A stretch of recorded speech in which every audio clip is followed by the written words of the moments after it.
We're starting in 5, 4, 3, 2. So yes. I didn't know. I didn't know. I'm so excited because I wanted to start, but the text you sent me about today was seemed, you didn't put it in all caps, but I felt like it was all caps for some reason of the excitement that you had. Can I start? Can I go first? Please. I'm coming to visit you. In Denver. A lot for those of you who don't know and who aren't engineering people who can tell we're in different places. That's funny because I will talk to people like engineers from different radio stations. They're like, "You guys aren't in the same place, are you?" I'm like, "No." Like, I could tell. It's always that. I can tell. It's what I do. So Al is in Denver. I am in Phoenix, Arizona area, Tempe, Arizona. And we meet once or twice or whatever each week over a program called Wirecast. And we can see each other when we're doing it, so we don't jump on each other like we did at the beginning of this. But that's my fault because I was so excited. But I'm going to come to Denver and be on the Daily Blast Live, which is really where I mostly found out about Al outside of the radio show, the Bob and Tom show, which is syndicated all over the country. But I'm very excited about that. So it's going to be great. I mean, I'm actively trying to recruit you and your family to Denver. It's beautiful here. We need some Caliendos running around. That's been said a couple of times. Once in Chicago, I believe in the 80s, and then they were like, "Where'd they go?" So, well, you led me right into my first thing I wanted to talk to you about this week. I was in Chicago this week. That city is so much fun. It should be illegal. Like what? I think there as parts of my family were. Yes. Oh, it just seems like a couple Caliendos were the last thing people saw before the trunk shut. There's a lot of truth to that. Hey, it was what it was. The good old days when you can get away with stuff. Now everything's on. So you were on Chicago doing a date, I ended up doing a bunch of shows. Turns out, Frank, I just really love doing stand-up. Okay. Yeah, I was scheduled to do 4 shows. Ended up doing 8. A couple daytime shows, which wait. How do you end up doing daytime shows? They have brunch shows in Chicago. Like what are you talking about? Where? What? Like a club? Like hotels? Clubs, kind of bars, kind of tucked away places. And I did in this. Frank, I am going to try to not be hyperbolic when I say this. I did a 3 p.m. show called Paper Machete at the Green Mill Lounge in Chicago. It may have been the most fun I've had on stage in 10 years. 1, I don't believe you. 2, I don't blame you. What? That was a lunchtime show? It's a lunchtime show. What it is, it's kind of a salon show. There's a house band, there's spoken word, there's a singer, there's impressionist, and it's not like you go up one by one. It's in this really big bar. I mean, they told me to get there 2:30, so in my head I heard 2:45. Right. So I roll in there 2:45 on a Saturday afternoon. Frank, it was beyond standing room. How big is the room? 400 people. Real? Yeah. So I mean, it's a packed bar, packed to the point where there's no place for the entertainers to stand, and it just moves. Ended up doing that show. It was so much fun, and then ended up doing shows right up until I did my my other 2 headline and stand-up sets, and then I did a burlesque show in which I did comedy while the dancers changed, which was kind of like, I felt like a throwback. I don't even I can't comprehend this. The last daytime show that I probably did outside of a corporate event was probably a lunch show at a college. Oof. Where they were basically booing me off the stage and trying to get their spaghetti. Yes. The college shows, and we'll talk, we could do 2 hours on college shows. I don't know how many you did. I didn't do a ton, but I did a lot. And the way that they just throw the money at you without any kind of setup, or you just get there and it's like you landed from a helicopter from Nam. They don't know why you're there. I'm supposed to talk to Christina. She's the head of student affairs. I'm Christina. Wait, what? It's today? Okay, well, It's today. Tell Frank Calamine is here. He's The lotion comic. Calamine. Oh, that show got moved to the library annex. You're going to be 2 doors over, and there's no one. There's no setup or anything. It's such a weird thing with colleges because they pay so well. Yeah, but I just went out there. I was young enough at the time where I just went out there, did it, and I was making more money for that than I could in a week at a club. So why not just do it? That was you go for it when you're starting out. You get an hour of stage time, and you can work on stuff, and it doesn't matter if it doesn't all work. They can have fun, and sometimes there might be 9 people there, but that's just the way to go. So I'm going to be visiting you in Denver. You were just in Chicago. Then I'm on my way to Philadelphia, doing a show at the Parks Casino. You might do brunch shows. I do casinos, and then Atlantic City Oceans Casino Resort, and then back here for working on more podcasts. We were originally today going to have, and you're going to, for everybody listening, we know we meander around a bit. We've had some shows where we're pretty focused. We've had some shows where we're all over the place. We've had some shows with some guests.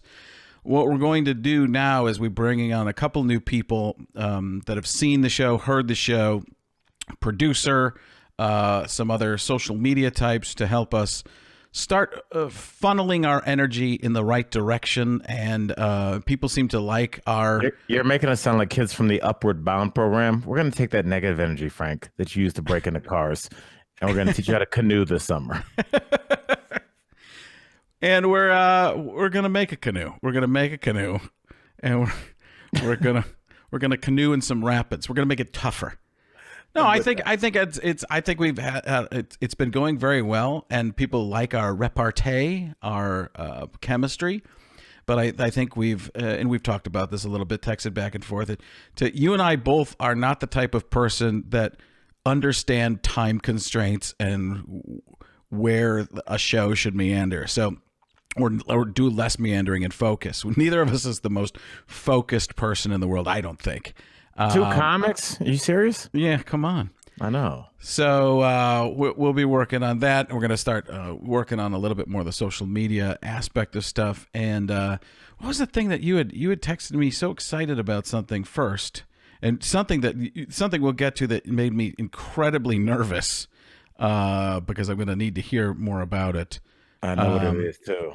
Yeah. Well, so where did you want to start today? Did you have? I wanted to start. Your food poisoning. That's what really excited me. What is that? Yeah. Was that in Chicago at your brunch show? I didn't eat. I was, I was so excited for the show. Wait a second. You got food poisoning without eating? I got food poisoning the next day. The brunch show is Saturday.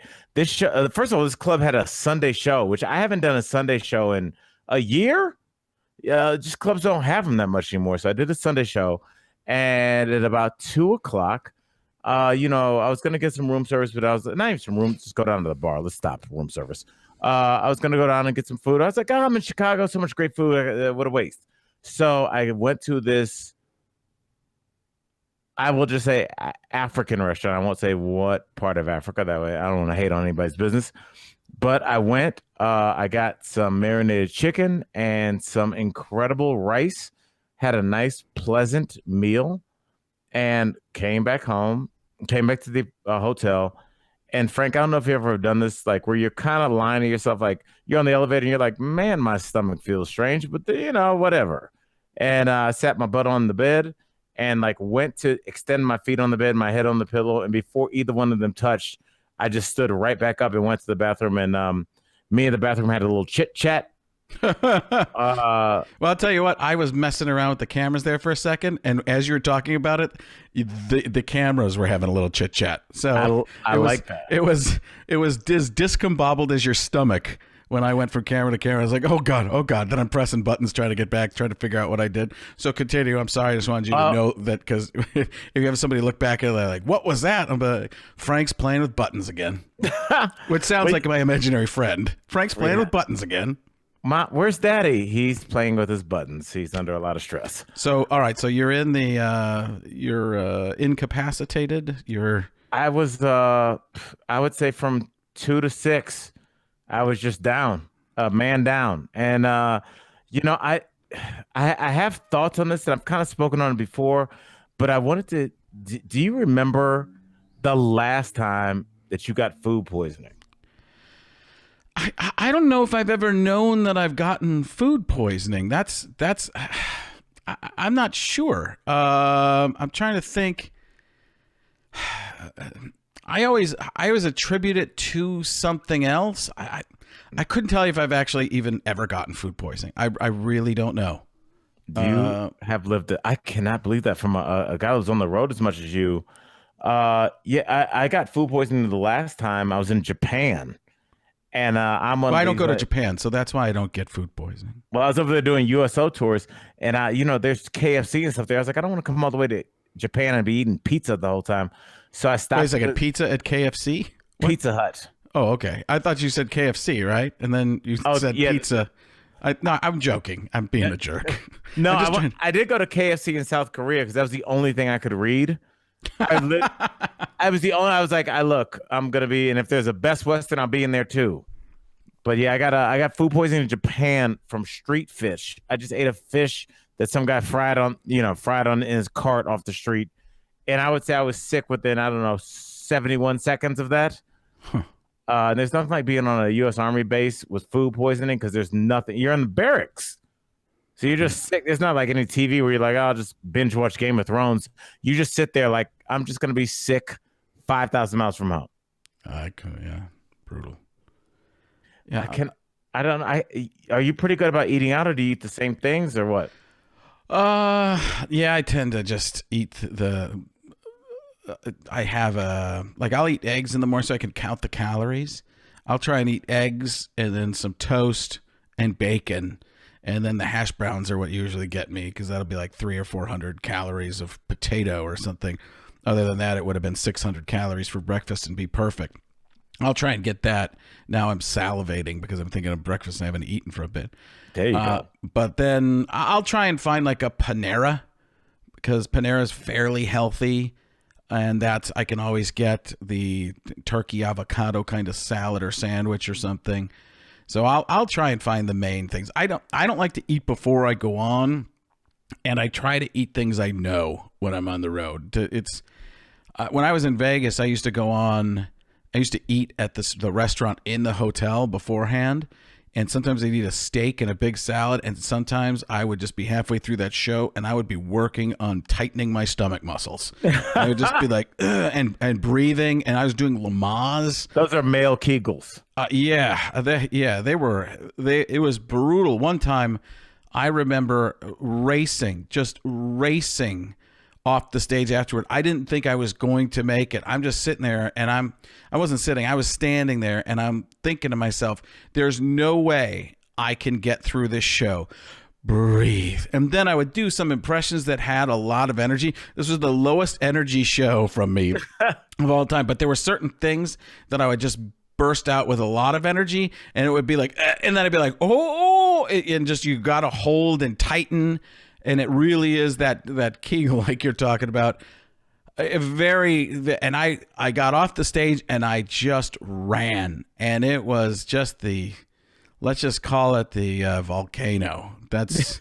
It was brutal, and that happened a couple of times. I was going to ask you, have you ever had to, in all your years, make it sound like you're Gandalf, in all your years back before there was a stage, Frank? Have you ever had to get off stage early? I do not think I've ever left early, other than maybe 5 minutes. But I've never left. I've heard stories of people having to get off the stage pretty quickly, but I don't believe I've ever. I'm trying to think if there's anything. Do you? I mean, have you? It happened to me one time, and I don't think people know how rare it is, because even like this weekend, that Sunday show, I went up with food poisoning, and it wasn't. I had what I consider a really good show, and got off and was immediately sick again. But I think there is that adrenaline rush that cannot be discounted. And that's why it's so rare that however sick you are, it overrides. Because I've had friends that have Had to leave early, and I was like, oh wow, I couldn't imagine what you would do. Smash cut to me. Well, I've been in Denver 2 years, so this must be maybe 3 years ago. I had gotten here and I was getting ready for some TV part. So I was working out twice a day. But mind you, I was not respecting how much fluid you need to drink when you hear how much water and just like altitude sickness. So I'm working out like I always would. And I was wondering why I was so tired. And it was like 7:30 and 9:45 show. It was like Saturday night. And they picked me up at like 7 o'clock for the show. And I just feel like crap, man. I never been like not talking to the guy that picked me up because I just felt that bad, but I just kind of was like, he's like, are you okay? I was like, I'm fine. I was like, it'll go away when I get to the show. Open act goes up. I still feel terrible. Middle act goes up. He's killing. I am feeling worse.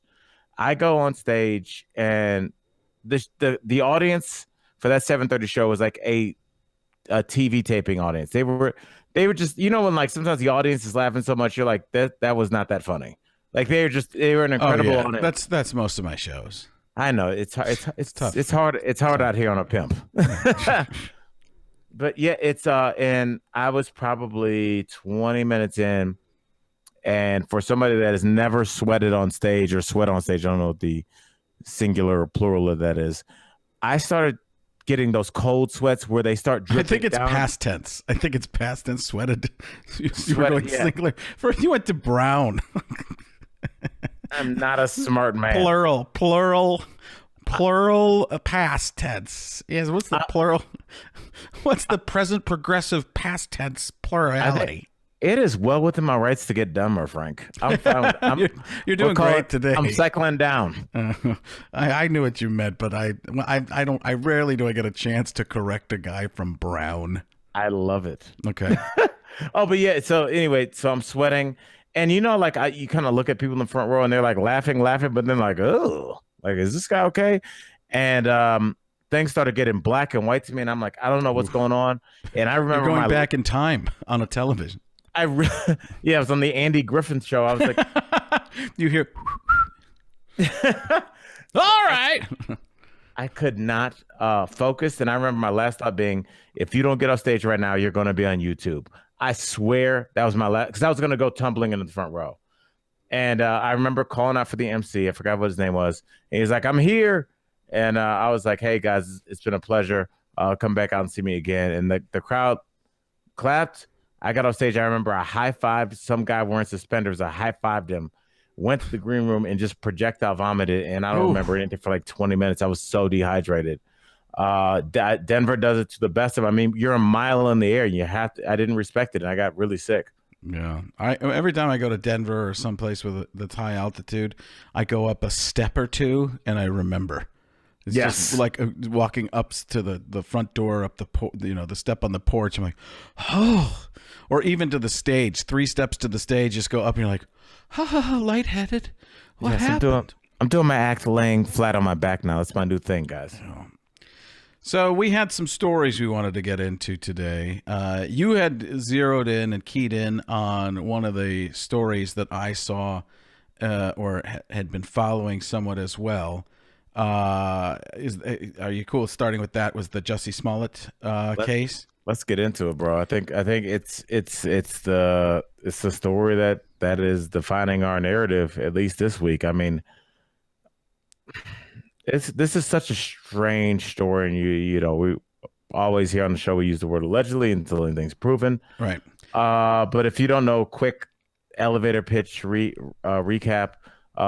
Empire actor Jussie Smollett. It's Smollett. Is that how you say it? I'm trying to be fancy, Frank. I didn't know how to say sweated, and then so like I'm trying to compensate by now becoming a Somali gay. Right.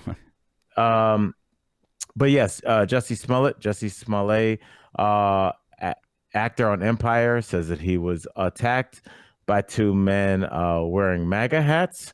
In Chicago in the North Loop, where they were saying this is MAGA country, and he basically created a national firestorm when saying that he was a victim of this hate attack.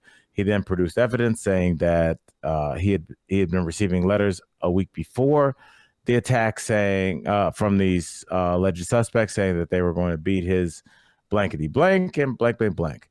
And we watched this play out. And as it's unfolded, it hasn't unfolded the way most, not the way most hate crime investigations unfold.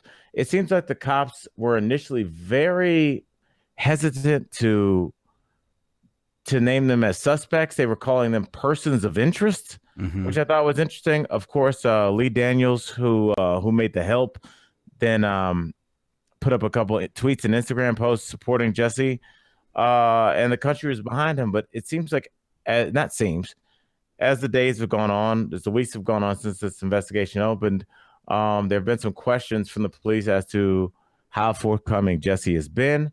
They're saying that he gave a very redacted phone list to them, that some of his timelines of events didn't match up. And now people are not people.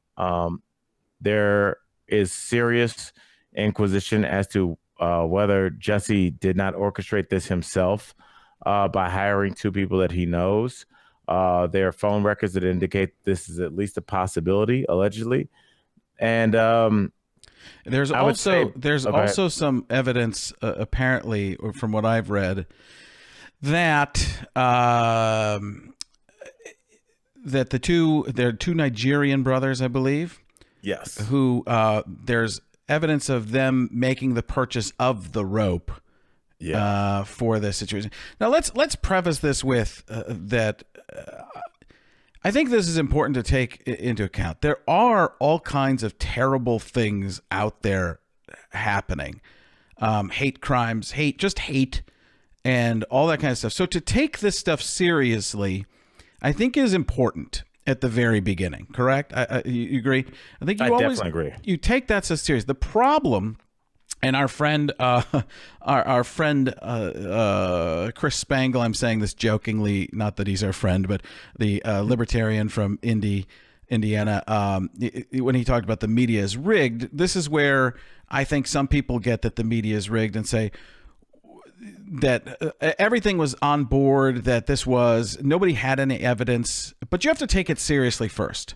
You have to take it very seriously, and that was done. But then a lot of people jumped and started going with a narrative about the MAGA hats and all this kind of stuff.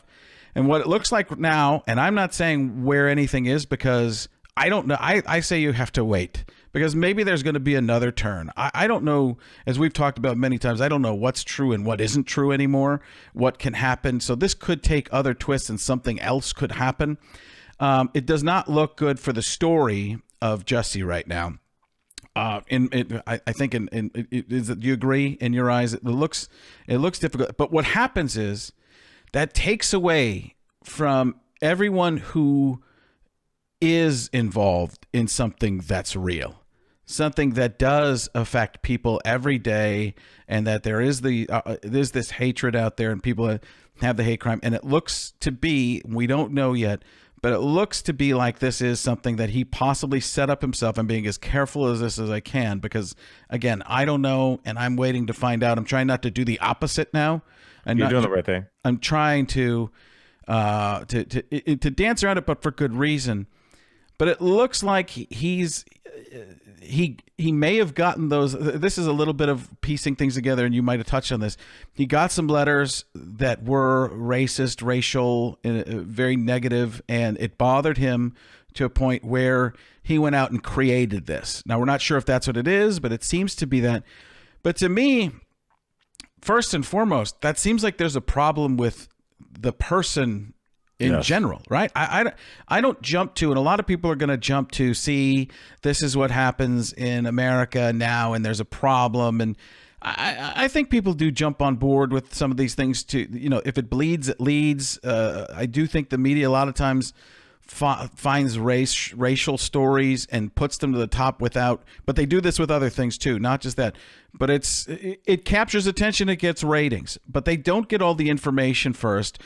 And people are out there that are supposed to be news people are putting a lot of opinion into things.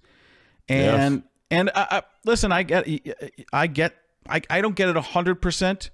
on this because I'm not on that. I'm not in that world, right? I'm just a. I don't want to say just. I'm a white guy who doesn't deal with what a lot of people of color have to deal with all the time. So I can't put myself exactly in this person's shoes, but it tells me something. I think something's a little off in him to do this, and that's and there. Go ahead. No, just a little off. I mean, But I don't want to say he's a terrible person. I want to say something's wrong. I feel bad for the guy, and the law's the law and all this kind of stuff. But at the same time, I go, something's wrong, and it could be that the race and he's gay. Is that he's gay, black, and Jewish? so? He's got a lot of people saying probably terrible things to him. I've seen it a lot. So it's that can build up in a person, and it doesn't make it right. I'm just saying the compassion in me goes, okay, this is really bad. If this all works out to be true on this, that he did create this himself. But at the same time, I want to find out, and I hope this guy gets help. I think that's important. If you and I are thinking the same way, which it seems like we are, this young man needs a lot of help. This situation is so dynamic because, obviously we have one individual that, if obviously what people are saying might possibly be true, that he fabricated some of the story, we have a young man that clearly needs a lot of help, but also because of his platform, instead of like, let's say a random 15-year-old kid that did this in Dubuque, Iowa, this story then got national attention. So it's going to get attention from both sides. And there's going to be a lot of people that will see him as a representation that things are out of, when people say that things are out of control in this country, that they're hyperbolic, and that like most of these things are not factual. And they're going to cite this case over and over and over again, which isn't fair, obviously, right? I mean, you can't take one, but you're exactly. I think you're right about that. That people will say, look at this case. If it turns out the way we're thinking it will, the way it's going right now, and that's not fair because there are lots of things that happen every day. But realize this is where I think the media has to be careful as well, because a lot of people just jumped on this. And like I said, I was taught this in journalism school when I was in college. That's what I went to school for, journalism, broadcast journalism. And I hate to say this in this case because it's serious and stuff, but if it bleeds, it leads. And if there's a racial element to it, and it seems like a higher profile person, they want to make a statement. The media does, and sometimes you just have to wait and see what's going to happen, and you might not be first with the story. But putting that much opinion into things and then it doesn't work out, this could have been something that not everybody, and it just wouldn't happen in this day and age, right? It's going to happen. People are going to be out there. And what did you guys do on Daily Blast? Can I ask that? It was tough to talk about because, like you said, we're still waiting to find out all the facts. I mean, in the initial, where were you guys on this? Were you personally, because it's hard to separate because of what's happened to you, and you've told the story. You haven't even actually told the full story, but getting beaten up by cops for no reason at all, correct? Yes, correct. And so that's going to that's how you're going to look at things for the rest of your life, because that's happened. It's never happened to me. So I don't have that. I don't look through that prism or that life experience. But for you, and we don't want to believe somebody would go out there and just tell a story and make something up. Right. And then it's heartbreaking if it does end up that way, because you've just set things back a lot. And it's not even fair to the person. It's not because like I said, something's wrong, but it'll be used over and over and over by certain people, and unfairly to say this is what everybody does. Right. I mean, hate crimes are a real thing, and that was the question I actually had for you is for as much as this is a difficult conversation to have. I mean, what if you're Jesse's friend? what's next for him? Like, well, how do you begin to fix this? Should these alleged false accusations be true about you? If you're his friend and you're trying to give him advice, Yes, like what advice do you give somebody? Because I had a conversation with a bunch of comics this week about this, and it's like this is almost in a weird way worse than the Kramer situation. Michael And Richards. yes, Michael Richards, in that he's alienated so many people. The hate crime community, black community, Jewish community, gay community, his fans. But again, something's wrong. Something's wrong with him, right?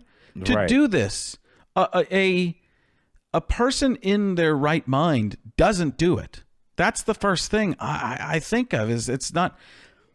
Listen, we all get these inklings to do weird things, right? You've got it. Like I'm gonna maybe I'll throw this meat cleaver or something. You just go, but you don't do it.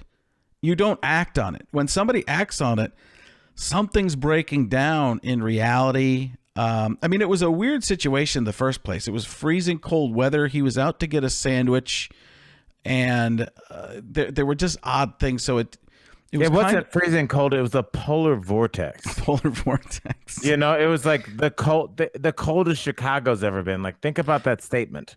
And Chicago has problems right now, right? With relations between race relations are difficult there, especially with the cops, I believe, from everything I've been hearing and reading. They've got to be ultra careful because they've had some things go down that you're going, I don't know. It's weird. And they have to be extra careful because of the history there. Right. So I talked to a bunch of people in Chicago this week about this, and what two different people said? I wasn't even thinking you were. Yeah. Okay. I was there. I was actually there. You were there for the unfortunate mass shooting in Aurora, Illinois this week. But that's another depressing subject. But no, it's I was talking to two guys that live in Chicago. We're not with. They both gave these separate statements. One was a white guy, one was a black guy, and they both said, when I heard that story, I was like, that sounds weird because that would never happen in the North Loop. Right. They said that area is more gay people, very artsy people, correct? And that doesn't seem like your classic, I don't want to, I guess I am categorizing kind of people, but that group is not really the MAGA hat wearing, this is MAGA country people. You'd kind of look out of place in that area. That's what everybody was saying, and these are from two people that live there currently. Like, this isn't, in this they both said this, so there must be something to it. Yeah, I mean, I don't know. I feel that there are laws and all this kind of stuff, but at the same time, a piece of me says something's wrong. Something clicked in his brain that said, I'm going to act on this and do this. Which I'll bet you we find out in the end. There's more going on there with him.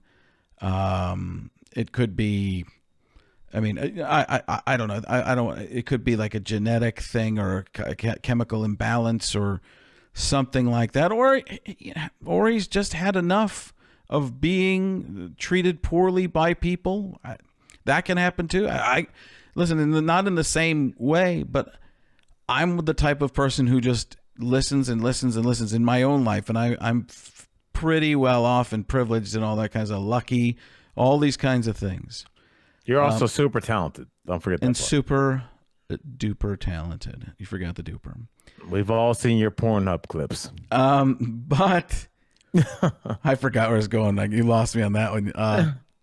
But I am super duper talented. That's how I want to end it. I want to end it super duper talented. Let's end every show like that. So that's we'll see where that ends up. My point is this: we shouldn't be saying that this is the end already. We should wait and see. It got everybody into trouble. Got everybody into trouble with the kids in Washington too. That group with the Native American. Everybody jumps on things. It's really easy to say, and maybe that's what even triggered this was MAGA hats and talking about that. You just make it up and believe it's going to be news. I don't know. I feel, to me, I feel like we're in a simulation and the programmers are bored and they're just trying to see what we can do. That or the Russians planned this. This is all the Russians. That's who it's got to be. It's got to be the Russians. They planted the video. They talked to these two Nigerian brothers, tremendous brothers. They're great guys. So we'll see where that comes out. Tough. I think a tough, somewhat tough story to talk about, but at the same time, let's see where it goes. And like everything else, let's not judge anybody till more information comes out. I think he doesn't look good. I get that, but at the same time, I'm going, something seems off.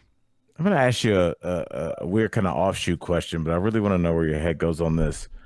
What, do you think we don't address mental illness because it's too nuanced?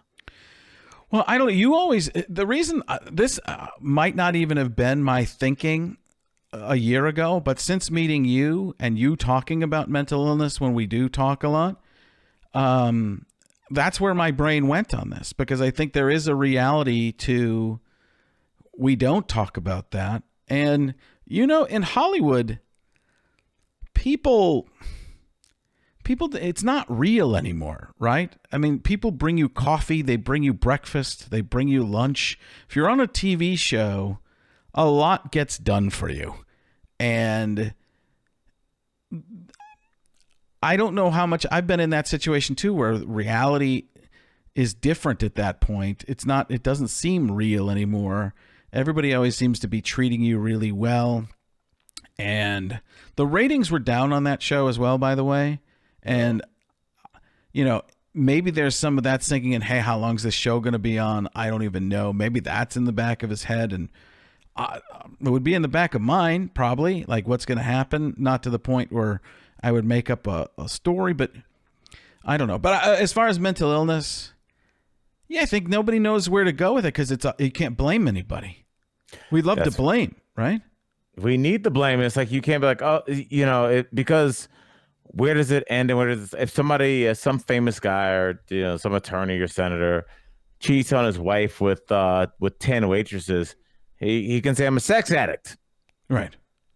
And he very well might be, but people kind of don't want to hear about certain men. But other ones, it's like yeah, it was worth. I think Antoine Walker, the former basketball player, he blew what 140 million, something like that, and he was gambling a ton with Michael Jordan. No one wants to hear about you being a gambling addict, but they will hear about you being an addict to eating Tide Pods. We kind of determine what we allow to be considered crazy and what we think you could just curb if you needed to. Right. Yeah, I look at it. I don't know. I think that we love to be able to, when there's a right and wrong, or so we think, but mental illness doesn't allow that. Mental illness is in the middle, and you did something wrong because you're not operating properly or like everybody else would in that situation. So it's a tough thing to even bring up and talk about, because people can't, like I said, they can't give you blame, and there's no bad guy, good guy in that situation. There's kind of a person who's off. And when you're off and you're not thinking clearly and you're doing things, there's a little bit more of feeling sorry for that person, and people don't know. It's almost like when you watch a drama movie and it's dramatic, and then there's comedy in the middle of it out of nowhere, and it doesn't seem to fit. Right. And then, or there's a little too much of that, and people are going, is it a comedy? Is it a drama? I don't know what it is. That's what happens with this. You go, is it a good guy? Is he a bad guy? Is he a victim? Is he a perpetrator? What is this person in this situation? And I don't know, it'd be interesting to talk to, again, this is where we'd like to eventually bring in some experts and get some information on that, some clinical people, and see what they think. Because us talking here as the average person and just taking average, slightly above average. As long as you say below. Super duper talented, average. I think... I don't think they're ever going to. I don't think they will, because I don't think they know how to treat it. It's hard to write that story at the beginning. At least. How do you do it? Yeah, I don't know. And like, what's slightly, because I don't know about you. When did you start to realize? It's a weird question, but I'll give you a second to think about it. I'll throw it out there and I'll talk for a second while you think. When did you start to realize that a lot of people that were in your orbit were a little nutty? When did I actually make? Oh wow. I think I was like a young kid, like maybe like 10 or 11, like, oh wait, oh, this is the woman that talks really fast for no really reason. It's like it was really flustered when we come over and, hey Frank, how you doing? Okay, put your check in. I'm sorry, I forgot, I didn't know you guys are coming. I was gonna turn the oven on. Are you hungry? Like, where you're just like, oh, why is she acting like that? You're like, oh, it's just a little nutty. She's harmless, but I think we all know somebody that's a little nutty. Your old school bus You only driver. know one person. I feel like everybody around me is a bit of a nut job. Yes, And me included. that's I'm my sure point. I try I'm to explain. crazy. Yeah, I try to explain that to my wife. She'll get mad at somebody. I'll be like, you should be on their end looking at you. You're nuts. You're completely. You don't live in the real world. We don't live in the real world. They look at the things we do, and we have a person who lives in our basement half the time. We have. 2 yards are connected. We have all kinds of things that nobody would ever do, and we do them, and it's normal to us. So you can't put normal down, because who knows what normal actually is? We don't see a lot of normal anymore, or what we used to see. When you couldn't see what everybody else was doing, you just assumed everybody's normal. But now everybody bumps into everybody else, and everybody's everywhere, and everybody's just a nutcase. So, and like I said, I'm included in that as well. I look at some of the things I do, and I go, that's just not regular behavior in the 70s. This is goofy. So, I don't know. I'm trying to think the age where I probably doesn't like. I look at my son now. He's 14, and he seems to be at that time. My daughter's 12, and they seem to start realizing everybody around them is crazy. When you're younger, I don't think you know. Well, I think it depends on you. I think because you and your wife are adults, I think it's all about just holding off until you expose your kids to the real world. I think some kids get exposed when they're like 3. They're like, okay, dad's been sleeping in the bathtub for 4 days. They kind of, but then you are a normal person, and so is your wife. So we can lie to them about what the real world is, but it's a common, Yeah. All right. Well, let's power forward from that. Let's go to something a little more lighthearted. At least at the beginning here, I started watching, and I started texting you about this while I was watching it last weekend. I didn't catch it as much this week. I'm going to watch it again. But the new, and we aren't a big sports show, but I think this is bigger than just sports. This is the new American Alliance of American Football, the AAF, which is a pretty. This year, this league, for people who don't know what it is, it's a brand new league, just started. It's affiliated with the NFL. So it's not trying to compete. It's almost trying to become a minor league or a feeder league for the NFL, which is a great thing for the players. And the players are getting paid a decent wage. Mm-hmm. One thing that you brought up to me that they talk about a lot. Well, I'll let you talk about one of the things that you were really excited about, actually. Well, yeah, I mean, as people listening to the show know, you and I are actually friends off the air, and I was texting you. I turned to a game. I was in Chicago, so I could watch that. I don't get on my cable package, and a player was down, and the announcers quickly kind of ran over the basic contracts for most of the players, and they were talking about health insurance, and they said kind of like, don't worry, every player's covered. And I thought that was such a humane moment. Yeah. I think because these guys have helmets on and pads on, they're kind of these anonymous things that entertain us for 2.5 hours, at a clip. But I just, this guy had clearly broken a limb, and his teammates were around him, and it's just hearing them talk about like how his family would be taken care of. I thought it was like a really cool moment. And I don't know. I wanted to ask you, do you think if the NFL did a little bit better job of marketing its players? I know that it's hard because players have very short careers, but just kind of marketing them as human beings and seeing them without their helmets on. I think people would really get into that, like a storyline. I think maybe. Here's what I think is interesting about this new football league, the AAF. You are rooting for people to make it out of the AAF and get to something bigger. I think that's what it is, full on blue collar football. It is, they're allowed to hit more. The quarterbacks are not making $40 million, $30 million a year, $25-30 million a year. The quarterbacks are making what everybody else is making. And if a guy, so he's just a football player on this team. You knock Aaron Rodgers out, Tom Brady out, you're losing a star in the NFL. They're selling those major stars, right? They're selling Cam Newton. They're selling Russell Wilson. They're selling the quarterback of that team. So if that quarterback gets knocked out, you're losing the big marketing on that team. In this, they're marketing the average. They're making regular types of money. They're making money that people can relate to, as in hardworking American dollars. It's almost like a guy going to lunch or going to his construction job, working with hands, working hard all day, bringing a sack lunch. In the NFL, you have people making $25 million a year. It's a wide receiver. People like the stars, but they can't relate, right? There's no relating to Antonio Brown. I love watching Antonio Brown, but he's a multi-millionaire, right?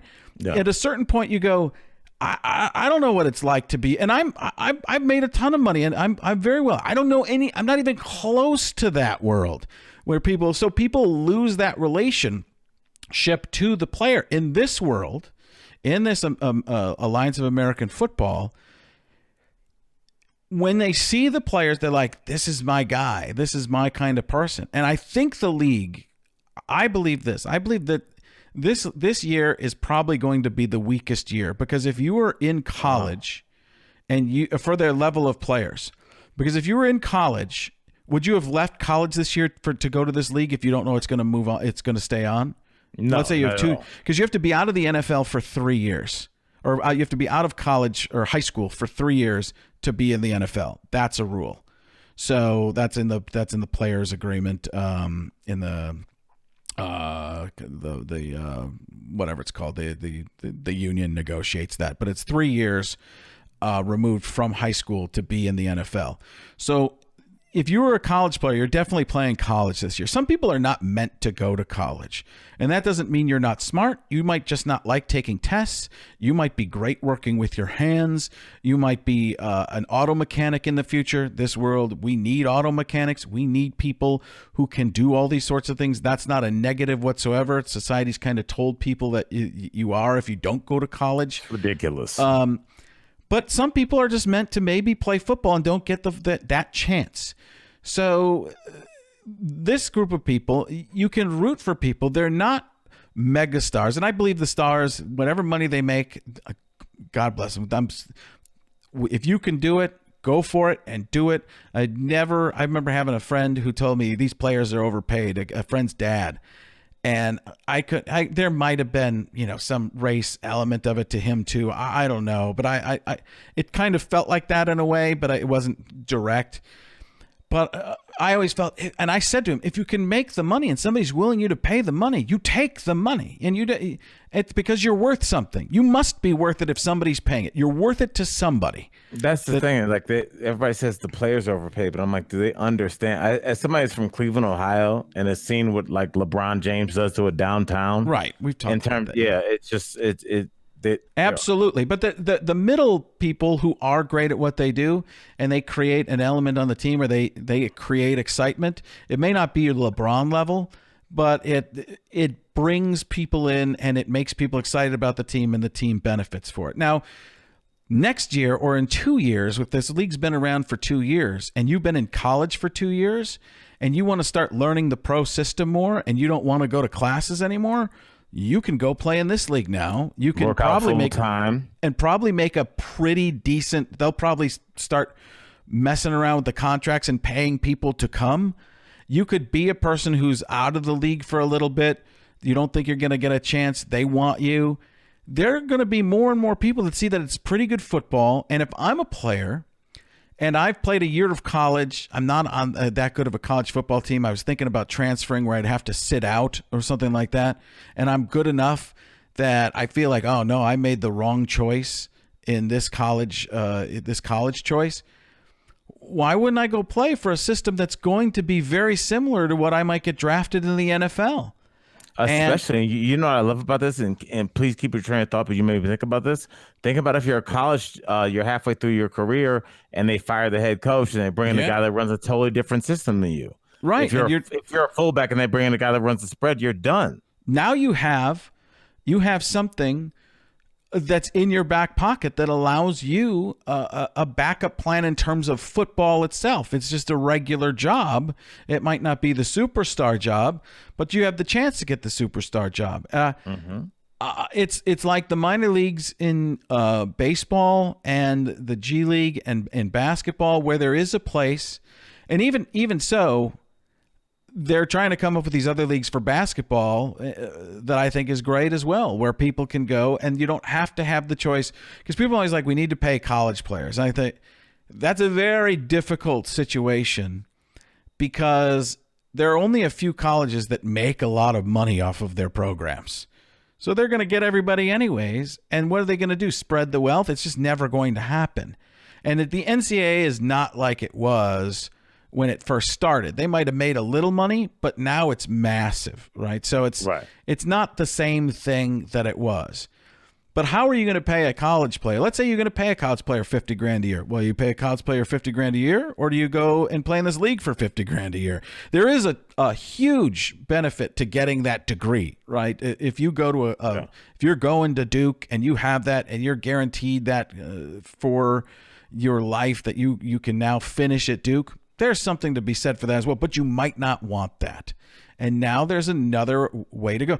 They're going to start trying to pull 18-year-old kids out of high school. Once they're done with high school, they'll try to go to these leagues, because there's that XFL as well.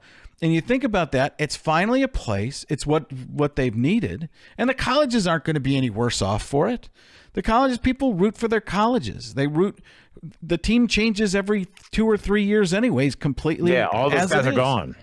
Right. So you might lose a superstar here and there, maybe not, because you have to pitch as that college coach. No, well, this is what we have to offer you, as opposed to this league. But at least the kids have a choice. And to me, that's more in line with what everybody else does when they, if you want to be a carpenter and you're ready to go as an 18-year-old, you can just go into that. But maybe you're going to be a football player. Now you have that chance. Now, again, you can't go back to college after you've made that choice to try and play in the it's pros, but it's the lower level pros. But you made that choice. And if you're not making it there, you probably didn't have that great of a chance in college. I don't know. Some people will make some bad decisions, but that's life. And at least you had the choice. You weren't forced in any direction. And I think that's a positive move. I'm sure there are dissenters to that line of thinking. That's fine. But if I had that choice, I would probably, where my athletic level, I'd take the college. But hey, now like I said, you have this chance to do a different path. And I think that's what's great about it. You hit it right on the head. It's just choice. And I think a lot of people that go to college for sports, they know they're not going to go pro, but I think they do that math. They're like, hey, I can still go to this good school, play this game I love, and then, be done in 4 years with no debt. So I think if you're going to football, if you're going to Clemson to play football, your major is football. That's what you're going to do. You're not going to be a French slipman. Yeah. So go live your truth. So I think you're exactly right. And I love the idea that giving these kids choice. Yeah. It seems like it's amazing that this is how long it's taken for it to come around. And I think this league, because they're working with the NFL, I think it has a good chance. They're not trying to compete. And that's always been the problem, is trying to go against the NFL. It's not going to work. So staying in line with sports and football as well, a lot has been being talked about with Colin Kaepernick with the settlement with the NFL, which I find very interesting in the first place, that it's a settlement. I understand that sometimes settlements are because people don't want that bad press out there, although it seems there's a decent amount already. And I'm, as always, very conflicted. I think I think it's very complicated. I think, and again, I'm not saying this in any political terms. This is what I would say about any president. I said it during President Obama. I say it during Trump. I just wish the presidents would stay out of certain things. And when Donald Trump talked about this, it's just no need to be involved in this. And some people would say, yes, it's America, but like this could have been on its own. And I'm not a resistance person. I'm not pro Trump. I'm just like, it's there. I don't know. Again, the programmers are bored with Fonzie jumping the shark. But so Colin Kaepernick has this settlement this week. And people are saying, I heard this, which is one of them. I heard this on some sports shows. They're like, Kaepernick should go play in the AAF. I always want to call it the AFF, the American, but the American Alliance of American Football, that the AAF. And like, that's the worst idea in the world. He's been out of football for a couple of years, right? I don't know if he's been training. I don't know what. But if I'm advising Colin Kaepernick, this is a silly thing for people on sports radio to even say. No way does he go play. Take the politics, take any of that out of this. If it was for some other reason, whatever.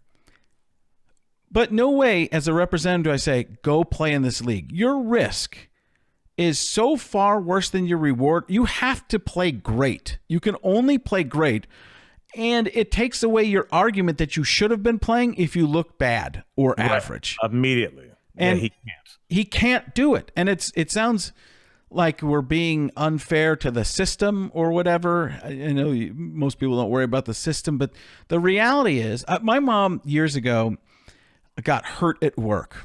Mm-hmm. She was a teacher's aide, and she was walking backwards in the hall, leading kids down the hall, and somebody had left something out. A teacher had left like a trampoline or something out, and she fell on it backwards, and she was out, hurt her back really bad, and had to take workman's comp for months and stuff like that. Her idea was, I want to get back to work. So she went back to work before she was fully healed and realized that she couldn't do what she wanted to do and couldn't operate at the level she needed to. So she had to take time off again. And the insurance company said, no, you went back. You were okay. Oh, my goodness. So she said, wait a second. I was trying not to be on workman's comp. I was trying not to take advantage of the system. And you're saying I have to take advantage of the system or I lose the system? So it's almost that same kind of thing. Why go into this if you're Colin Kaepernick and try and play? You're rusty to start with. It's almost why he can't play. He chooses not to do certain things anyways. Like, why would you go into the league if it's not the perfect situation for you?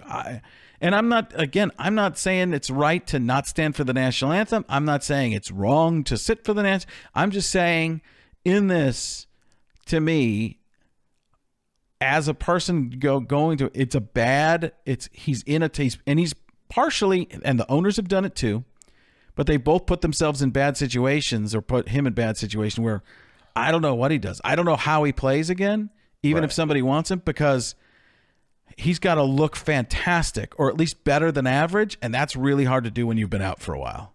Yeah.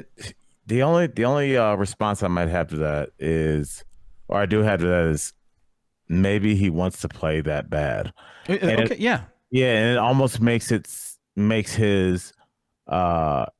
stance with the anthem even more dignified, in that he loved this game that much because he's a rich man. He signed a big contract, huge contract, yeah. And so I think he's fairly well off, and with the other, he's got Nike campaigns. He's not going to work again a day in his life, and that would be the only thing.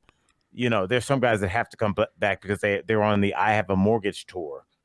He's not like that. So, the only thing, and maybe it's it's so rare that we just don't see that much when somebody's so passionate about something that they're willing to do it at a detriment. Almost when Jordan went and played for the Wizards, even though he actually did not play that well. I mean, did play that poorly. Right. People. He wasn't the superstar that he was, but he can never be bigger than what he is right now, unless he's a mega superstar in the NFL. If he went in and was above average, or average. Let's say he's average at best. Let's say he's below average.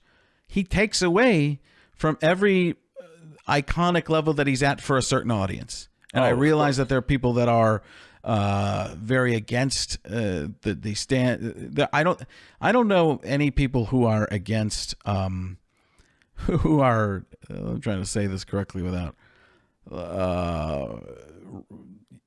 racial.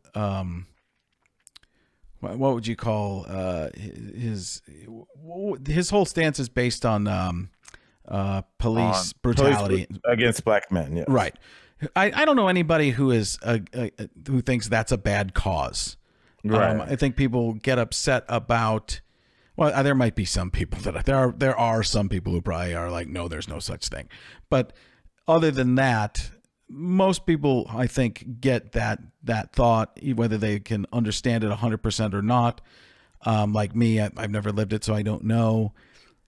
But at the same time, when you cross it with the anthem thing, then it becomes something to other people, and it was made even something more than that. But I don't know if he can become bigger. He's got the Nike campaign. He's an icon. He's a person that 20 years from now he's on a shirt and nobody knows, and it's got like different colors on the shirt, and it's a symbol, and nobody knows even what he did exactly or what happened. They just know it's like what's the guy's name? Che Guevara. Yeah, I was gonna say he could be like Jim Brown in like 2049. Just people don't even remember that he played. They just know that he's a symbolic figure. Yeah, well, Jim Brown ended up being an actor, like a mega star. I mean, I saw Jim Brown in Cleveland at the airport, just sitting there, and he does not look like he's not a smiley person. No, he's just sitting there, and he just has this face. And I wanted to go up to him and go, "You are the greatest," which I'm sure people have, but maybe he would have known who I was, maybe he wouldn't have, and I just saw him, I was like, I'll just leave him alone. He looks like he doesn't want to be bothered. But it's probably for the best. Yeah, but I don't know. But it's that kind of thing where I think anything he does, he's in a corner there where he can't be bigger than what he is. And what he is he's an idea, and to many people an important idea, to some people a controversial idea, but he's got. Again, if he went to the NFL and was normal or below, how hard is it to be above average in the NFL? Pretty hard. How hard is it to be great? And how hard is it to be unbelievably good to match your level of iconicism? Fame off the field. Yeah, I don't think you can. It's even like a Tim Tebow, and I know it's a different situation, but Tebow could never, he couldn't be as big on the field because he wasn't good enough, and he wasn't not even close. Yeah, and so that's a situation. We're pretty far in today. We probably got to wrap up. I do want to hear, and we'll use this as maybe a tease. Yes. Al, give him your Instagram and Twitter. Okay, you guys can find me on Twitter at Al Jackson or on Instagram at Al Jackson IG. And we got alanfrank.com. You can go there for all the information. I'm Frank at Frank Caliendo on both Instagram and Twitter. But like I said, everything will be there on alanfrank.com. So you texted me this, and again, this is one of those things I looked at and I go, what are you trying to do to me? You want this show to end.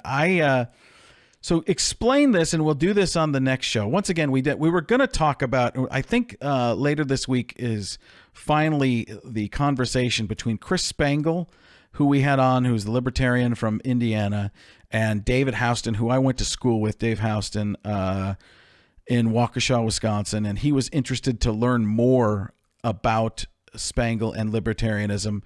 and what those beliefs are, or what he believes that all is.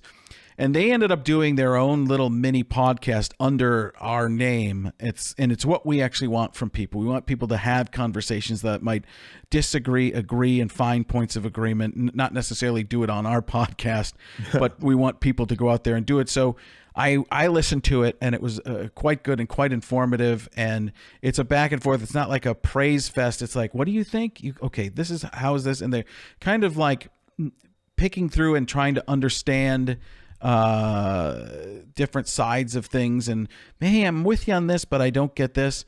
And we'll put that up later this week. We'll do a little, we'll do a little intro. You haven't heard it yet because I haven't been sharing the way I'm supposed to, like I was taught in kindergarten. But that's going to be up as well in this next week. I think that's Chris Spangle, whether you like his politics or not, very intelligent in terms of the knowledge of history. And again, it's through his eyes, so you might be able to dispute some things, then say that, well, that seems like opinion when it's presented as fact. That happens with everybody. But listen to it. I think it's pretty good. I actually learned a lot listening to it. The video has a few problems with it. It was right after the snowstorms were hitting and stuff like that. So a few issues. The video, I think we just go to stills for a while. We'll put that up as well. But that's going to come up later this week on alanfrank.com. It'll be on the podcast, and we'll do a little intro for that as well. So this final tease this was something I don't know if you would plan to do or if you were just teasing me with it. Teasing that we were going to do it eventually and talk about it, the setup for it on the air. Go ahead, give me your elevator pitch. All right. Are you talking about the segment that I want to talk? Yeah, the segment of the texting segment. I guess I should let you know. I want to do a segment called Two White Guys Read Text from Two Black Guys. And that's the end of our podcast. No, that is not right. So I thought that had been a great end. Wait, you know what? It is. That was the end. So wait, we can't end it right there. People will be like, "What? Why did you end right there?" Well, all right. So it ended. I'll have them put some space. We'll tell Terry to. Nah, I want. He's too busy with. I don't know what he's busy with, but he's always busy. God damn it. But so I want to know. You don't want to tease what it is because I think I know what it is, but I want to hear you say it so I know I'm not getting it wrong in any way, shape, or form. Okay. And we'll do this. This is something you want to do maybe next week. Yes, next week we will do this. Okay, and tell me what it is. Good. I call the segment Two White Guys Reading Text from Two Black Guys.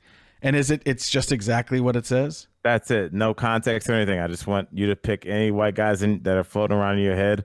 Oh, like do impressions with it? Yeah, whatever. Not even impressions, just whatever. Okay, so just like a regular kind of, even a character or sounding. Yeah. I think it's going to be better even me reading it as myself. I think that's because I will be so out of sorts, and just if there's anything in there that can get me in trouble, realize there are some things I can't say or even allude to. Yeah. So let's be careful so we can keep doing the podcast. But I was very interested in it. And very scared at the same time because out of context is going to be terrible. But to me, it's like, what the heck? You'll vouch for me on this that you. I'll vouch for you, and I'll send you the text ahead of time. That way you can prepare. Yeah, we can. Maybe I can just somebody I don't like. I'll have some white guy I don't like. I'll have read it. There you go. I'm nervous about it, but at the same time, I can't wait to do it. As long as you stay in, I'm sure you will stay in parameters because we like doing this too much.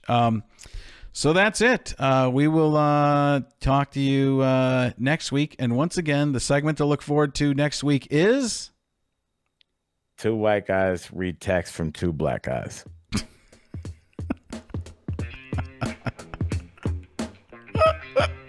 When we go out on a laugh. That's going to be awesome, man.